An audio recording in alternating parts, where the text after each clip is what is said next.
Hey, what's up? It's Nick Poliokini, and thanks for tuning in to another installment of In Conversation with Nick Poliokini, part of This Weekend with Nick, and you can always get details about what we talk about today and any of the other previous In Conversations at thisweekendwithnick.com. You can also check out iHeartRadio or Spotify or any of the other major podcast platforms so that you can get all the details about what we talk about today and getting to learn about this incredible place that we're going to be talking about here in La Mirada, California. But before I get any further into it, let me introduce my guest today. Thank you so much for coming in. BT McNicholl is the producing artistic director of the La Mirada Theater here in La Mirada Theater of the Performing Arts, correct? La Mirada Theater for the Performing Arts. For the Performing Arts. Yes. Got to get all the details correct. Yeah. Dot those I's, cross those T's. Thanks for sitting down with us today, BT. Talk to me about you, because I want to get to know you a little bit. Take me back to young BT. Now, I don't know, do we pull back the curtain and say what BT stands for? Bad timing. Got it, okay. Or Big Texan, all sorts of things. Okay. No, it's just Brian Thomas, but everybody calls me BT. And so has that been your nickname since you were a kid? Since high school, really. Okay. Yeah. Were there any fun nicknames when you were younger? No, that was the first fun nickname I've got, and if it's fun, it's debatable. But yeah, that's the. I understand. I get that. Trust me. But there could be something fun there. Take me to a young BT. Take me to you as a child. Take me to grade school. Take me to the beginning for you. Just kind of walk me through who you are and who you were, I guess. Well, I think who I am now is pretty much who I was then in a lot of ways. You know, just taller. Just taller. Yeah. Okay. Like a lot of folks, I did my first plays in high school, in grade school and whatnot. I did a production of Bye Bye Birdie when I was 10. Okay. And it just felt like home, just being up there. I was, acting like most people do. Sure, of course. But by the time I was in high school, I was directing already. Wow. Okay. And writing, and so eventually that became the focus, it's really all I've wanted to do is be in the theater, be in show business, and that's pretty much all I've done. Wow. Okay. Were you born and raised in Southern California? No, I was in Connecticut. Oh, okay. Let's go back to there because that's a whole different story. And a lot of folks here, especially now, maybe if you're tuning in from the East Coast, you have a better idea. But if you're from Southern California, that's a different ballgame. So talk to me about growing up in Connecticut. Yeah, so I was in Connecticut, and I was in a town 45 minutes from Broadway, as the old song goes. And so I was lucky because when I was young, by the time I was a teenager, I could go in to see a show in New York on Broadway by myself. So I would go and see shows, on Wednesday matinees and whatnot. And so I was able to, do shows as we all do in our communities, but then also go see shows, Broadway shows, all the time. And then I moved to Manhattan ultimately, and was there. In fact, I was there for 20 years before I came here. So it's pretty wild. Yeah, and I came here for this opportunity. Okay, I can't wait to talk about that in a little bit, but let's still talk about a younger BT. Going from those first productions and your first gallivants into Manhattan, what was that like? Because it was such a different time period, and also there's still a resurgence happening with musical theater or straight plays, Broadway in general, and then we'll be talking about regional theater here in a bit. Yeah. But what was it like for you? Because I would say that was a bit around the time of maybe the heyday of Broadway, when it was really, really popular. People flew to New York specifically for shows, as opposed to now where they might just wait for it to come around through a traveling production. So what was that like? Well, it was still it was still a hotbed of activity. Sure. But what's interesting is that musical theater in particular, it was not as popular then as it is now, in a strange way. This generation has grown up on Glee, Dancing with the Stars, The Voice, and so the idea of singing and dancing is second nature to them. They don't think twice about it. Whereas before those shows, that wasn't so much the case. Musicals have always been popular. I think they're more popular with the younger generation. Oh, and the other thing that changed everything was the Disney animated musicals. Sure. Starting with Little Mermaid, which we're going to be doing next month. Very exciting. Let's throw that in there. With the movie that started it all. But I think the idea of singing and dancing as an expression, as a part of a narrative, is something that the younger generation just takes for granted, which is terrific. But that wasn't the case when I was growing up. It was still, it was sort of on the wane. It was, interesting when Cabaret, the movie, opened back in '72. It was billed as a cabaret, not just a musical. And they were trying to get away from the idea at that point of musicals because they had gotten such a bad rap. So now, we celebrate things being musicals. But back then, it was a period where that wasn't always the case. So I think it's terrific that young people think of it in this way. It doesn't bother them that people sing and dance as part of a narrative. Not to jump too far forward, because I still want to, ground us in getting into adulthood for BT, but what are your thoughts on, as you just referenced, with musicals now? Because it's a very different existence. So we had the first film musicals, you had the West Side Stories, and then they have been redone now in the modern era in a very different way. Or you've had presentations like on Disney Plus, they did a Hamilton. And they did it more of a staging as opposed to having full-blown sets. I mean, they was still in a theater. What has that been like for you now, or kind of observing it as it's ebbed and flowed? Because as you referenced, there was kind of a wane at a certain point, and now it's very different. There is a much bigger representation of it, but it's in very different forms. Or even thinking about some of our local theater groups here, I know it was a few years ago that I saw Little Shop of Horrors at Pasadena Playhouse. Right. And it was a very different production than anything I'd ever seen before, to the point that the plant, and if you know, we won't get into Audrey, or Audrey 2, but it was so different than any other production, including Little Shop of Horrors, which is on Broadway right now. Yeah. So what has that been like? Because it seems like it maybe the Wild West-ish, because there's so much availability, so much artistic difference. And I think, being artistic director, you probably have an opinion on that. Yeah, I think it's interesting. You're seeing shows that are being revived. The West Side Story that was done on Broadway right before COVID with, a lot of video and, images on the wall behind you. I think it's about taking these shows that are beloved and, you're going to see with Sunset Boulevard coming in next season to Broadway, completely different than what they were originally. And the Brits actually do it in many ways better than we do, because as far as they're concerned, they're not sacred texts. They're not as invested as we are in the original production of whatever it was. They just take the text and they reimagine it. But the Oklahoma that was done on Broadway, very, very different. And I think it's terrific. I think it's what has to happen. We've got to find ways to make these shows accessible to a new generation. And it's like with Shakespeare, if the story is good, if the script is good, it will withstand that interpretation. The cabaret that's about to open, I worked for many years on the previous cabaret, the Sam Mendes, Rob Marshall version. I was the resident director, associate director of that on Broadway for its run and all over the world. And now there's going to be this new iteration. And it's pretty wild. Right. Cabaret in and of itself is already wild. Yeah. This is almost like that genuine cabaret, theater in the rounds, a speakeasy, burlesque take. Yeah, so it gets, it always responds, that show always responds to whatever era it's in, which is, we'll keep it alive.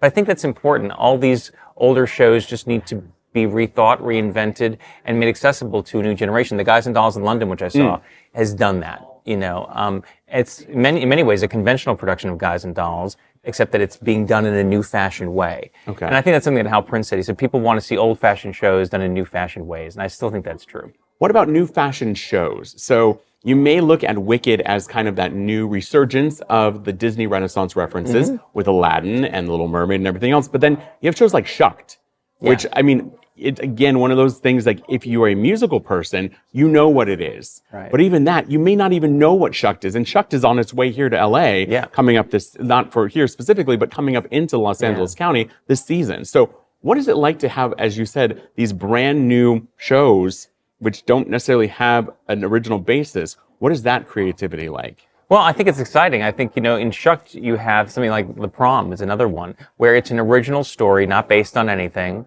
an original score, not a songbook show, where they're taking, somebody's catalog, like Jersey Boys, by way of example, or Mamma Mia. The real question is, can those shows survive? Can you do a funny or dramatic show with an original story and original score? Very hard to do. And when it's successful, have it survive. And I think that's what, if those things do survive, then I think you've got a healthy theater. If those things don't survive, I think it's an issue. We want those things to survive, right. And in many ways, Shucked is a throwback. It's a funny show. What's interesting is the score is by some Nashville songwriters, so it has more of a pop and country feel to it. And of course, country is the most popular music there is in America, so the more you have that, the better for that show. So I think we're actually in a golden period, to be honest. I think starting with the producers in 2001 till now, I think someday we're going to look back on this and say this was a golden period. How many wonderful shows have come out in the last 20 or so years? Right.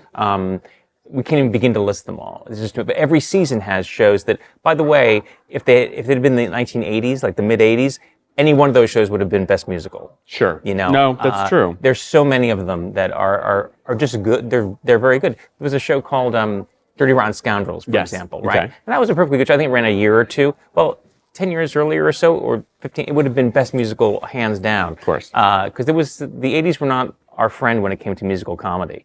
But starting with the producers, that really started, I think, a wonderful period, which we're still in.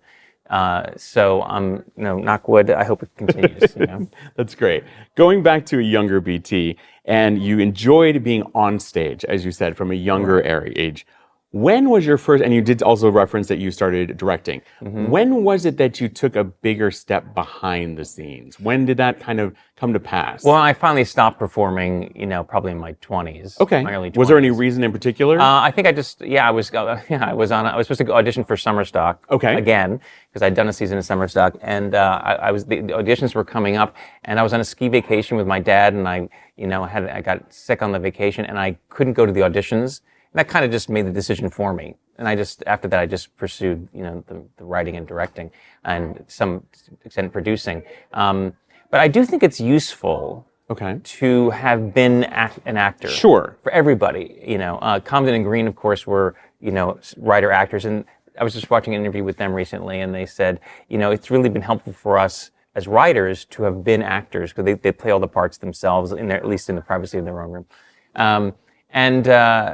I think it really does help to have done it. First of all, you begin to understand what's playable. Yes. You understand also the anxieties that actors have, the process they go through, the need to sort of find it and put it in their body. I think it makes you sensitive to those things as someone on the other side of the table. So I just think it's useful to do, even for writers to do it. I mean, Sondheim would say that he says when I write it, I'm acting it out in my own head, and every really good writer has at some point been an actor or at least tried to act out those parts in their own private way.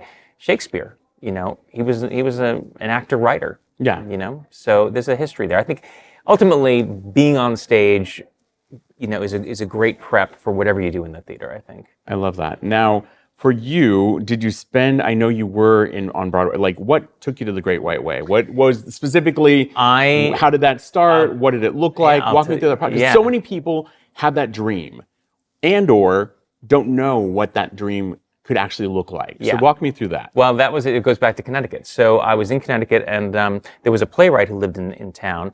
He was a non-musical playwright. He wrote straight plays, and I went to a lecture that he gave. Okay. Right. And when we did the lecture, somebody introduced me and said to this playwright, and they said, "Oh, this is BT. He was in our production of whatever it was." And he said to me, just offhand, as people will do, "Well, that's great. If I can ever do anything for you, let me know." So I was like. So he probably regrets saying that now. Absolutely. But, so about 2 or 3 years later, I rang him up and I said, I'm going to be free for the summer, and I'd like to work with you. And he said, well, I'm doing an off-Broadway play. Okay. You can help on it. He said, there's no money involved. Welcome to the theater. Amen. He said, but you can help on it. Now, it was actually a double bill of 2 plays. One by a playwright named Neil Bell, who was a wonderful playwright, and this guy, Tom, was directing it. The other play, by the way, was by Lewis Black, before we became Lewis Black. That's wild. Okay. So I said, sure, I'll help you with that. And so I got to know Tom, the director, who was also a playwright, and Neil, who was very involved with Playwrights Horizons. And we became, friends, and we stayed in touch. And then finally, when I was about to graduate, I had done a musical, and one of them came to see it, and he said, I'm going to introduce you to the director of musical theater at Playwrights Horizons, which had just done Sunday in the Park with George and Into the Woods. So it was the epicenter of musical theater at the time.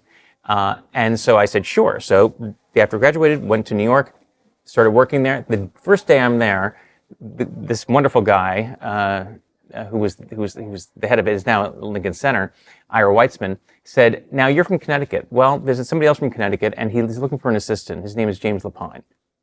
Okay. Who had just, done Into the Woods. Right. And Sunday in the Park with George. And he said, you should go meet him. So I did, and I met James, and then eventually, I won't go through the whole shenanigans of how it all happened. That's fine. We got time. Like, this is a good story. Eventually, James called and he said, I need someone to organize all of my materials, all the shows that I've done, to archive them all. So I said, sure, I'll do that. So I'd go work for him on the weekends and archive his stuff. Then finally, he called and said, listen, I'm going to be doing a movie for Disney. Okay. And I need someone to work with me on it. Would you like to do it? So at that point, I was working for a theatrical publication called Theatrical Index, which is still around. Okay. And I said, okay, I'll do it. So I went to work on the movie, and that went well. And then he said, I'm going to go work for the Shubert organization and become their artistic director. Do you want to come with me? I said, sure. And he said, the first thing we're going to do is a new Stephen Sondheim musical, because he was writing a show with Steve Sondheim at the time.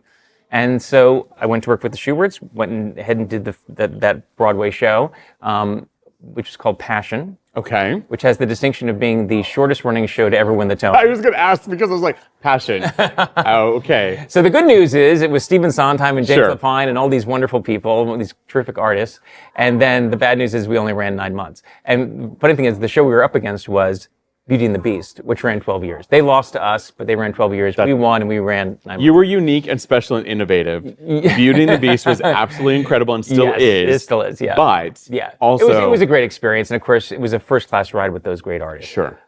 Anyway, that led to staying with James for a few years, and then Ira Weitzman came back into my life. Oh, okay. And the same man who introduced me to James and said, listen, there's going to be a Broadway revival of A Funny Thing Happened on the Way to the Forum starring Nathan Lane. Yeah. Oh, wow. I know exactly. Yeah, yes. Okay. Even that specific revival. Yes, Okay. And he said, Jerry Zaks is doing it, and he's looking for someone to work with him, and I think you guys would be a good match. Can I introduce you? I said, of course. So Ira came to my aid and rescue again and introduced me to Jerry, and we hit it off. It was supposed to be a half-an-hour conversation. We talked for an hour, and that's a collaboration that continues to this day. Wow, that's amazing. He's been a great mentor, great friend to me, and he's actually taken a show from here that we launched last year. Okay. Called Did You See? Then it was called Did You See What Walter Paisley Did Today? Okay. Right, and it started which is I was going to say literally right here, right in front of us here. This is one of the props from the show, and I brought it to him. I said, we just did it at La Mirada. It was a big success here, and I said, but I think you'd love it, and I think you'd enjoy working on it. And so now I showed it to him. He loved it, and now he's directing it in London. Wow. I think this is a great question, at least for me. When I've been in media for 17 years now, and I've been in the entertainment industry for 17 years, and I did many, many things just like you before, quote unquote, officially beginning my career, if you want to call it that. But it's a different existence in theater. It's very much close, but it's a very different existence in theater than it is in television or radio. Lots of crossover, and a lot of people crossover. But what does it look like? We have so many people that come to Southern California in the Starving Artist, and I have plenty of friends who have gone to New York and done the exact same thing, where you have this teeny tiny flat, you have 9 different people in, you got 3 people in tech, you get 6 people that are, pounding the pavement. What did that look like, when you were doing that? And then I know you're still involved with it. What does it look like now? I mean, well, I think that part of what you're talking about has always been the case. Sure. No matter what era of show business you're talking about, I really think it's the thing that Lapine said to me, that James said to me when I first started working with him. He said, don't wait for the phone to ring. He's a very proactive guy, a very entrepreneurial guy, as is Sam Mendes. I've worked with a lot, and I think it's probably harder now in some ways than it was before. Although in some ways easier. Now a resident director on Broadway they have a union representing them, which just happened. We didn't have that. You had to make up your own deals, your own contracts. Correct. You had to pursue it yourself. And they have all these observerships that didn't exist. It really is about being entrepreneurial, and like that guy that I called 3 years after the fact when he made that invitation. It's like, okay, I'm going to take you up on it. You really have to be proactive. You have to be entrepreneurial, and then show up for the work, and be working when you're not working. There's a lot of work that goes into getting the work, and also being prepared so that when you're there, you're ready. So when I always say, when actors when some people are out, having a great time. Sure. While you're doing that, somebody's in a tap class. And while you're doing that other thing, somebody's in a voice class. Correct. Right. So they're training. Right. Right. And you have to give up a lot. We know this, right? We know 100%. You give up so much. You give up vacations. You give up holidays, you give up all sorts of family events and that sort of thing, and to study and prepare and be ready. And but when you are ready, and that opportunity comes, you are ready. And I think for me, the thing that I learned particularly from working with James was how to be in the room, at a Broadway level. Okay. And part of the way I got there was in my summer jobs in Connecticut, I would be reading books about Broadway shows from the 50s, 60s, and just the process of doing shows and how people behaved and how they approached the work. There was definitely a kind of code of ethics and a work ethic. Sure. It's like everybody went to the same university. They all knew the drill. Fast forward to, I'm in my, early 30s, and I ended up doing a show with Comden and Green, who had written Sing in the Rain and Bells Ringing and all these great shows on the town. And they were 86 at the time. Really? And I remember quite clearly, I'd go to work with them. I was directing a revival of something that they had done many years earlier. And the way they behaved, you could just tell, even in their 80s, was the way they behaved when they were 27. If they said that the rewrite was due tomorrow, they had it tomorrow. They were just complete pros. And you saw that actually, not just from them, but Sondheim, Strauss and Adams, Bach, all these folks ended up, crossing paths with Kander and Ebb in the course of those days. And there was a kind of work ethic that you can see why the shows became as good as they were. And everybody had their flops, but there was a kind of approach to the work that was very professional and a kind of bar that was set. And I think that's something that, you can call it old school, you can call it whatever you want, but it worked. No, I think you're right. I mean, it makes sense. For me, we come from a generation that you eat, sleep, and defecate the whole nine. Yes. And with that being said, it's so different because we're in a unique world now. And I see this day in and day out with my new anchors, my new reporters that come in, with new talent that comes in for working with television and everything else. It's very much, and it's hard because, and this is not to negate in any way, shape, or form, any of the unions. I'm a SAG member myself, but we have protections that I didn't have 17 years ago, that you didn't have when you were younger. And it's so interesting to me that to this day, at 42 years old, I still blood, sweat, and tears.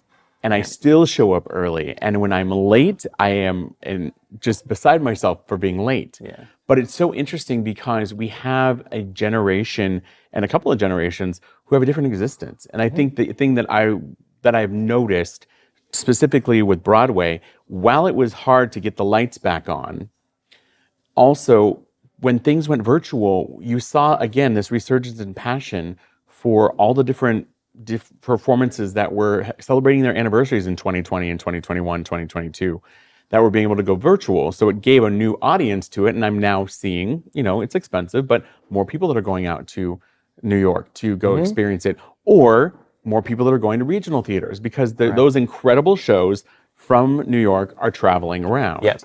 So I think the thing that I'm curious about for you is what was it like when you were progressing through, you're now getting into it more, and you're seeing what your future holds? Because we'll, in just a little bit, we're going to get to exactly coming out here to the West Coast. But before leaving the East Coast, where was your mindset, to the best that you can recall? What was going on for you to say, hey, I want to go and pursue this new opportunity that's being presented to me? Well, that's a good question. Yeah, it was kind of fate because after I worked for Jerry Zaks, I went on to work with a bunch of other really wonderful directors. Sam Mendes, as I mentioned, Rob Marshall, David Hare, Stephen Daldry, and then ultimately Mike Nichols, who was sort of the dean of American directors and had been for many years. And so I was working with Mike as his associate director for the last few years of his life. And then finally,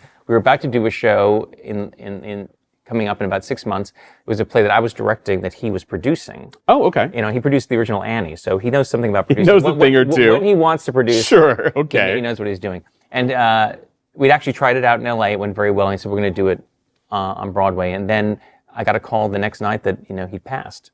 And so at that point I said, okay, well, what's my next chapter? And then this opportunity came up, and I decided to take it. It was a change, and but I had another producer who I worked with a lot, Scott Rudin, who said to me at one point, he said, you should really run a theater at some point. So that was always in the back of my head, and I have no regrets about making that change. But it's a generational thing in terms of the protections that we have now. Sure.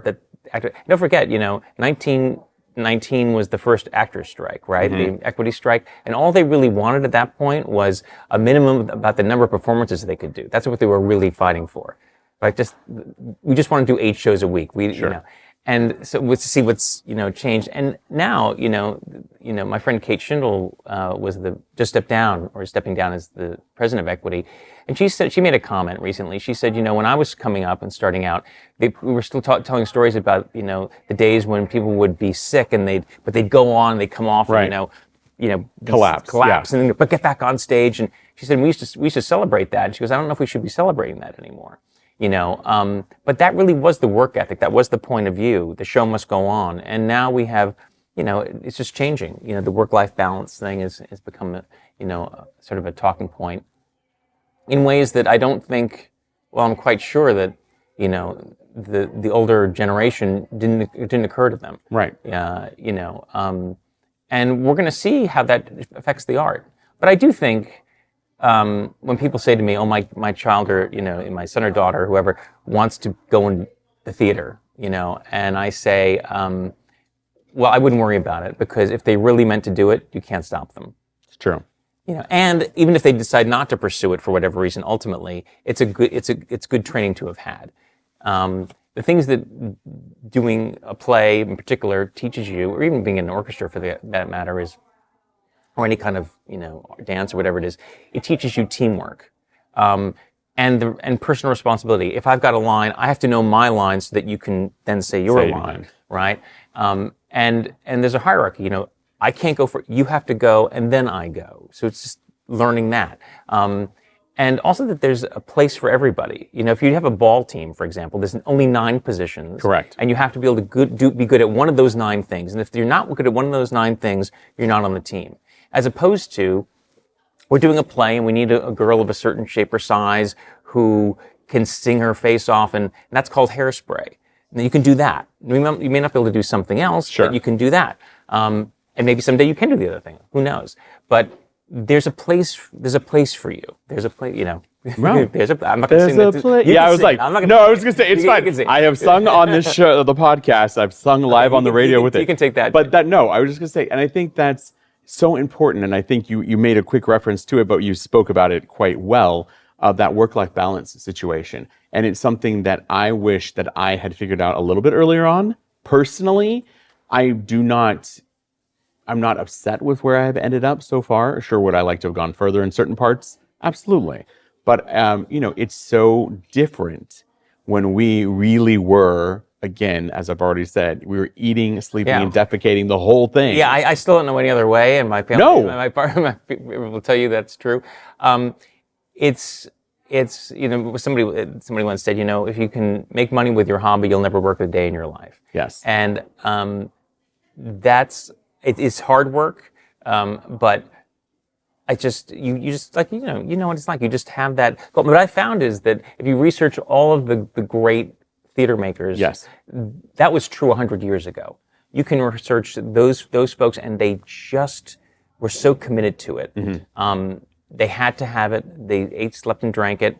And I do think that it's that kind of passion, and it comes out in different ways. Some people are more histrionic than others, and very quiet in how they express it. But that passion, that dedication, that hunger for it is something that stays alive. And like I say, the folks that I got to work with, who were, nearing the end of their careers, they had that right to the end. Mike, Comden and Green, all those folks. Yeah. Sondheim, to the very end, curious about the world, curious about the work.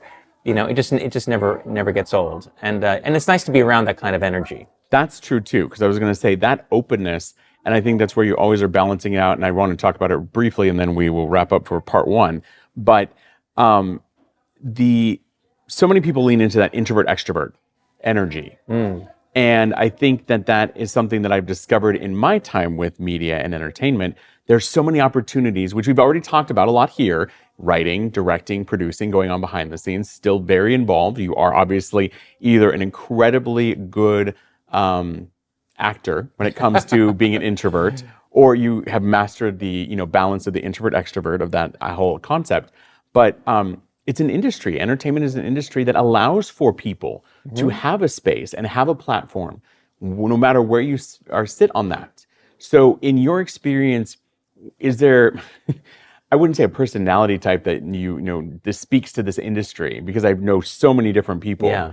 But in your experience, where have you seen the most success? Because you kind of need to be versatile. You need to find a little bit of a voice. I am specifically this. You got to stretch a little bit. So what has your experience been in observing that, or even for yourself? You mean in terms of a personality type, or introvert, extrovert? Like personality type, all of that, but also just in general, because I think so many people, I mean, not making fun of anybody, but astrological signs play into so many things. So much is involved with that mental, emotional, physical world now that we didn't necessarily ever think about. We just did previously. And we did, and we put our nose to the grindstone, and we really were able to thrive. And it would take a few attempts, and we would find things, and maybe not as far as we wanted to go, but again, we would still find that balance of being able to do it. So I guess maybe looking at encouragements for people who are looking to get into the entertainment industry to prepare themselves, because this is an interesting career choice and an interesting career path. Yeah, in terms of getting into it, I can only the two pieces of advice that I remember experiencing directly were, once, there's a punchline to this. We were in high school. We went to see, a production at a regional theater and in New Haven, and I think it was Requiem for a Heavyweight. And after it was over, they said, "Well, the guy who played the lead is going to come out and talk to you, high school kids." I'm like, "Oh, great!" So the guy comes out, and he says, "So we said, well, I want to be an actor. What advice do you have?" And he said, "Well, here's my advice." He said, "If you can think of anything else you can do with your life and be happy with it, you should do it. Okay. But if you can't, if it's the only thing you can do and be happy, then do it." And it was Richard Dreyfuss. That's wild. Okay. I did not know. I was like, "Oh, that's the guy." That's the guy. Yeah. So now, okay. It struck me as good advice, and it turns out, coming from him, I'd probably trust it. The other one, which is a little more sobering, was just only a few years ago, with Joel Grey. He'd written his autobiography, and he was doing a book tour, and somebody asked him the same question. And he said something which I think is just sobering but true. He said, if it's something you can do where you're going to give it everything you've got and give up so much and understand that you still might not get what you want, then do it. Because there are so many people you and I know who are so talented, and they've given it everything. Absolutely. And they're good. Really good. And they never became stars. Sometimes they don't even become regularly working actors or writers or directors, whatever it is. And they have to be okay with, or at least understand that, they have to be actually okay with it. You have to understand that there's a possibility that I may not get it. And that was as sobering explanation of show business reality as I've ever heard. But and he wasn't doing it to discourage anybody. He was just really being honest. And I thought that was a very good assessment of what it can be like. Having said that, I think if you're meant to do it, you're going to pursue it. And nobody's going to stop you. And people can... I remember my mom, when I told her I was going to be doing it, she said, "Oh, well, it's just such a hard life." But neither of my parents ever tried to stop me. They knew they couldn't. And the other thing I would say about my parents, to their credit, was, because neither of them were in show business or anything like that, was, and I say this all the time to parents, I said, the best thing they did was not to help me. Interesting. Okay. They never ran lines with me. Got it. They never said, "Oh, here's an audition you should go to." They never said, "Oh, I spoke to so-and-so and you should go meet them because they've got..." No. It was completely from the beginning on me. They would drive me to the audition. Okay. Drive me to rehearsal because I was, we're in the suburbs. Sure. But beyond that, and they come to see a performance of the show, not every performance with the roses at the end. No. They'd come to see a performance, and they were supportive that way. but that was it. And the benefit of that was it taught me to be proactive and be resourceful. Now, this was not conscious. They were not, they were not trying to teach me a lesson. Of course. They were just being good parents. Right. They were supportive, but they said, unconsciously, they were saying it's all on you to do this. And I think that was a great training, because so much about being in show business, whatever you're in, is you've got to be proactive. My friend Al, who's created the Netflix series Wednesday, and just produced his first 2 Broadway shows. He said, something that McNicholl had said when he was doing the revival of Death of a Salesman. He said, "We're all Willy Loman. We're all salesmen, not just in show business, but in life. Right. It's soon in some way people are selling themselves, whether it's on a first date or whatever they're doing, or a job interview, and the idea that being in the business, you have to be a bit on the front foot. You have to have a listening for opportunity, which is not to say you're opportunistic. You're just looking for opportunity and what's right for you and what could I do, and making a contribution and saying that's right for me. I could do that part. I could bring something to it. That's a story that I need to tell, because ultimately, this is what I love about the arts, is that people are always doing work that somehow speaks to their worldview.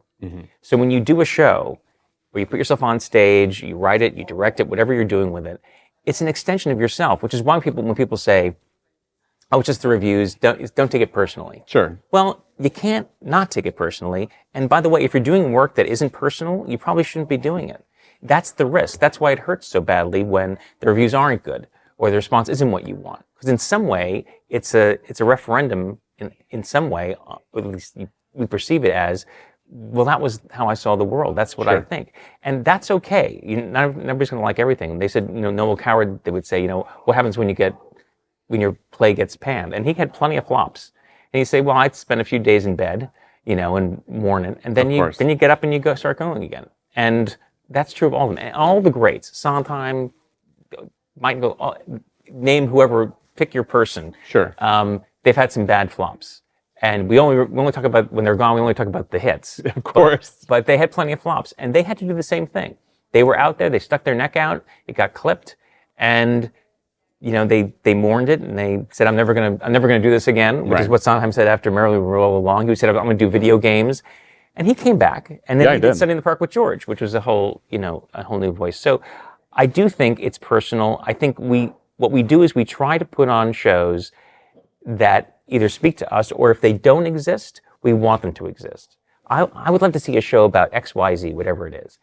It doesn't exist. I'm going to make one. And that's how things get created, and sometimes they work out and sometimes they don't. And it's true that you learn more from your flops than your hits. When it's a hit and it's working, you don't quite know why. It's just, you don't have to analyze it too hard because it's working. But when it's a flop, you're trying to fix it, and that's just harder.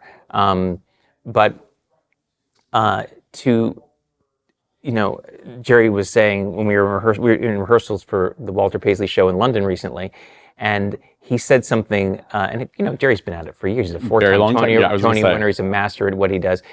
We were talking about, a piece of comic business where, if you drive through the line and don't take the pause, you get the laugh, and if you take the pause, you don't get the laugh. And he said, and there was a reason why. And he said, as long as I've been doing this, it's eternally humbling to learn again, oh, right, that's why that works.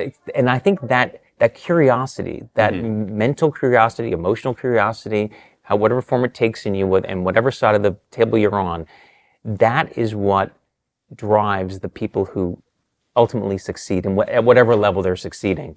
And it never gets old. And I always say to parents, if your kid goes into the arts, they'll never have, if they're doing it correctly, they'll never have a boring day. It may be a hard life, but it won't be an uninteresting life. And you maybe experienced this too, but I've met so many people, civilians as I call them, people who are not in our life. Nope, yes, right? That's true. Who, and I would be in the car, and I'd say, well, why is that? Why is that? And they say, why are you always asking why? And now you and I would say, well, that's what we do. Exactly. That's our business. Yeah. We say, well, why is that? Well, why? We want to know the why. Why would he do that? Why would she do that? Or why wouldn't they do that? And why is that there? Why is that? That's what we do. We're just so curious about figuring out the why. And a lot of people don't actually spend their time asking that question. Now, I'm not judging that. No. But Okay, a little bit. No, Me, I will a little bit. I mean, like, it's not a requirement. It's just you and I have just, and all the people we work with, that is just how we go through life, and it's what makes our work interesting. Not just observing, not just observing life or living life, but trying to figure out the why it's happening. Why would he do that? Why would she kiss him there? Why would she walk away? Or what if she didn't walk away? Then what would all those?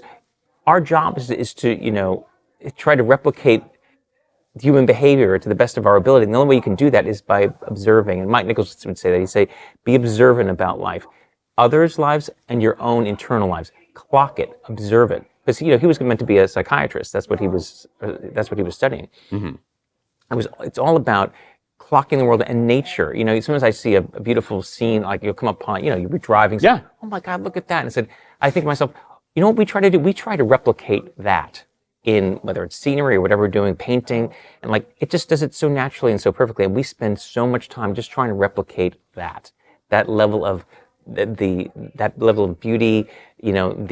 The alchemy of how that happened. That's what we spend our lives doing. And I just think if that is your life, if you do make that your life in the fine arts or the performing arts, boy, it's an interesting life. You may not get rich, but you won't be bored. I'm going to say this is a perfect stopping place for part one, and I'm going to say if you have made it all the way through, this might as well have been a TED Talk. This might as well have been the 22 minutes to a most important conversation. And I say that only because this literally applies to every industry. Yeah. Not just ours. Absolutely. But because you have the opportunity to sit down up with a peer, you're able to talk things out and be able to look at things from a slightly different way. That's a good reason why I do what I do with In Conversation, because we can go deeper. Yeah. We can take that step and pull back the curtain. We can, remove the great and powerful Oz and really find out what's in there and how things tick and how they work. So this has been amazing. You can get more details about this handsome gentleman, BT McNicholl, and we're going to get into this incredible space that we're in right now. If you're following us on Instagram, Nick Poliokini, or This Weekend with Nick. Also, all of the show notes will give you more details about BT and La Mirada Theater, as well as the current season and what's to come for the operation here. But you can find all of that at thisweekendwithnick.com. And BT and I, we look forward to seeing you out and about this weekend.